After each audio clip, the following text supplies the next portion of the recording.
I am the bread of life. யோவான் 6:35. வாழ்வு தரும் உணவு நானே. இது கிறிஸ்து வழங்கும் வாழ்வு தரும் நற்செய்தி. கிறிஸ்துவே உமக்கு புகழ். இயேசுவில் அன்பார்ந்த சகோதர சகோதரியின் அன்பார்ந்த பிள்ளைகளே, அன்பார்ந்த தொலைக்காட்சி விசுவாசிகளே, வானவர் உணவிது வழிநடப்போருக்கும் உணவாயிற்றே. புனித தாமஸ் அக்வீனாசுடைய அருமையான வார்த்தைகள்.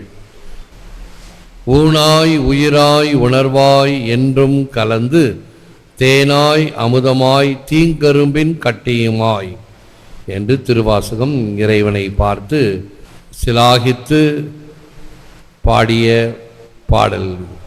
ஊனாய் உயிராய் உணர்வாய் என்றும் கலந்து, என்னோடு எண்ணில் கலக்கின்ற தேவனே. நம் ஆண்டவர் இயேசு கிறிஸ்து அப்ப வடிவிலே உணவாக நம்மோடு வந்து நம்மில் தங்கி எவ்வாறு வார்த்தை மனு உருவானார், நம்மிடையே குடிகொண்டார் என்று நாம் ஜெபிக்கின்றோமோ, அதே போன்று இந்த வார்த்தை மனு உருவான ஆண்டவர், நம் ஆண்டவர் இயேசு கிறிஸ்து அப்ப வடிவிலே தன்னையே நமக்கு கொடுத்து அதை உண்ணும் பொழுது அவரை நாம் பெறுகின்றோம்.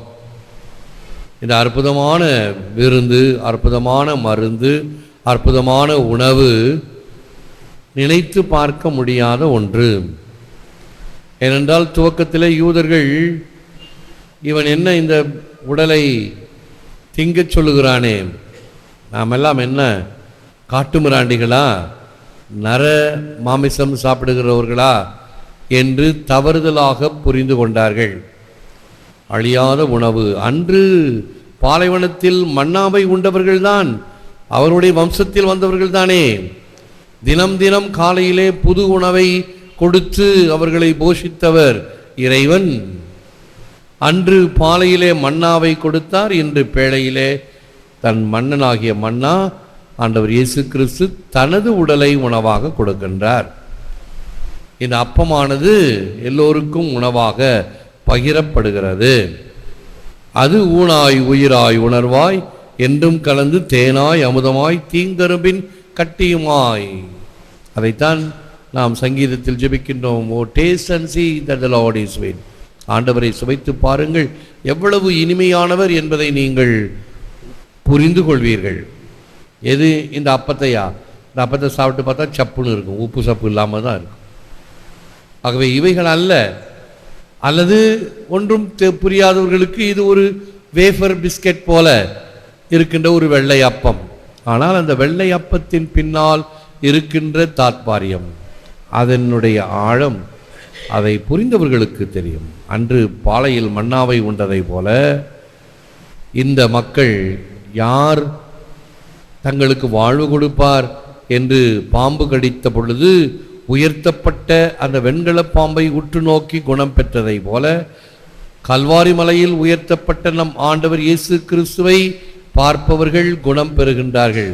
அவர்தான் தன்னையே இந்த அப்ப வடிவிலே புனித வியாழன் என்று தான் இறப்பதற்கு முன்னால் ஒரு அருட்சாதனமாக திருப்பலி, நற்கருணை, குருத்துவம் இவைகளை ஏற்படுத்தி என்றும் இருக்கக்கூடிய நண்பராக, தோழராக நம்மோடு வழிநடந்து செல்லுகின்ற மீட்பராக இருக்கிறார்.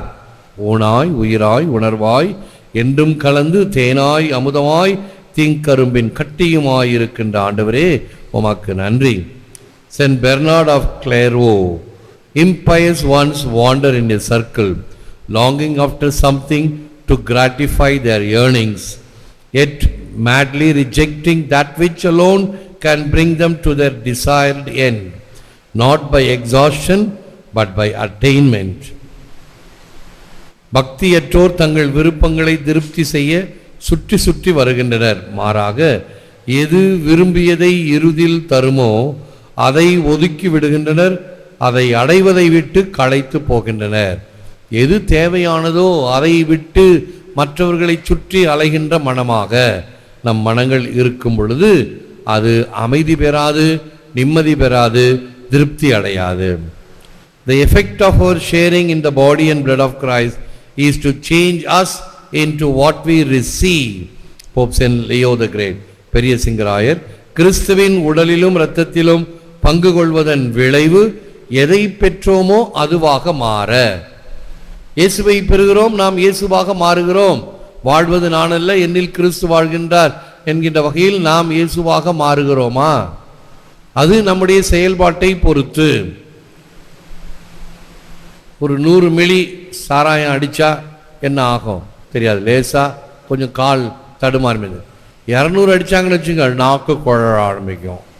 கொஞ்சம் கொஞ்சமாக பார்த்தா அது புத்தி, சிந்தை, நடை எல்லாவற்றையும் மாற்றிவிடும். உண்ட அந்த திரவம் எப்படி மாற்றுகிறது? எண்ணத்தை மாற்றுகிறது, நடையை மாற்றுகிறது, சொல்லை மாற்றுகிறது. ஒரு சிலருக்கு அப்பதான் இங்கிலீஷ் ஒத்துக்கிட்டு வந்துடும், இங்கிலீஷாக பேசுவாங்க குடித்த பிறகு. இது பல நகைச்சுவையாக பல நபர்களை நம் அனுபவத்தில் காணலாம். எதை சாப்பிடுகிறோமோ அதை நாம் பெறுகிறோம். ஆகவே நல்லவைகளை நாம் உண்டால் நல்லவைகளை பெற முடியும், தீயவைகளை உண்டால் தீய பலன் ஏற்படும். இந்த மதுவை போன்று நியூசிலாந்து நாட்டில் 6-7 வயது பையன்களுக்கெல்லாம் மீச முளைக்க ஆரம்பிச்சிருச்சு.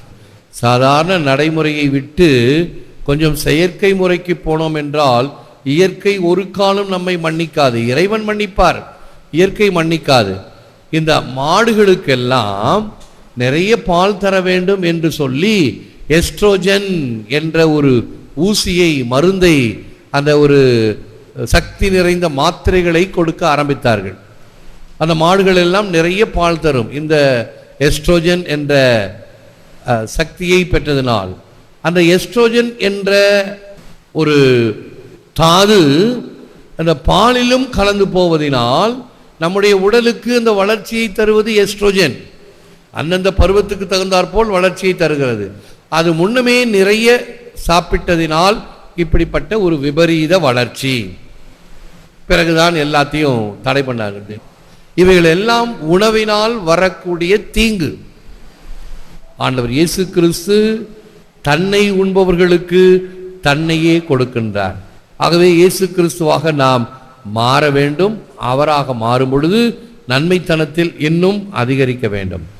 One bread that provides the medicine of immortality, the antidote for death, the food that makes us live forever in Christ, heals the body and soul, strengthens for our journey heavenward.